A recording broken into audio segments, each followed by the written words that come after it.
പത്തനംതിട്ട ജില്ലയിൽ നടക്കുന്ന ജനസമ്പർക്ക പരിപാടിയുടെ സുരക്ഷാ ക്രമീകരണങ്ങളെക്കുറിച്ച് സംസാരിക്കുന്നതിനായി പത്തനംതിട്ട ജില്ലാ SP വിമലാദിത്യ ഇപ്പോൾ നമ്മോടൊപ്പമുണ്ട്. ഇദ്ദേഹം ഇവിടുത്തെ സുരക്ഷാ ക്രമീകരണങ്ങളെക്കുറിച്ച് നമ്മോടിപ്പോൾ സംസാരിക്കും. നമ്മൾ ഇത്തവണ കണ്ണൂർ സംഭവം കഴിഞ്ഞിട്ട് ശേഷം CMന്റെ സുരക്ഷ നമ്മൾ വളരെയേറെ വർദ്ധിപ്പിച്ചിട്ടുണ്ട്. 4 SP-മാർ, ഒരു 18 DYSPs, 36 CIs, 1500 പോലീസുകാർ ഉൾപ്പെടുത്തിയിട്ടുള്ള ഒരു വിപുലമായ ക്രമീകരണങ്ങൾ നമ്മൾ ചെയ്തിട്ടുണ്ട്. കൂടാതെ ഇവിടെ ഒരു പ്രോപ്പറായ കുറച്ചുകൂടി കൺട്രോൾഡ് ആയിട്ടുള്ള പീപ്പിൾസ് ഫ്ലോന് വേണ്ടി നമ്മളിവിടെ ബാരിക്കേഡ് ഏർപ്പാടാക്കിയിട്ടുണ്ട്. എല്ലാ സ്ഥലങ്ങളിലും ഒരു 15 സ്ഥലങ്ങളിലെ CCTV ക്യാമറാസ് വീഡിയോഗ്രാഫി ചെയ്യാനുള്ള സംവിധാനങ്ങൾ ഏർപ്പാടാക്കിയിട്ടുണ്ട്. നെക്സ്റ്റ് അതിൻ്റെ കൂടാതെ നമ്മൾ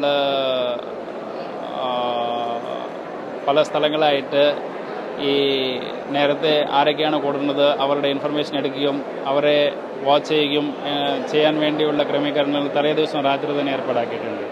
റോഡിലെ വഴികൾ മിക്കവാറും നമ്മളെല്ലാം ഫ്രീ ആക്കിയിട്ടുണ്ട്.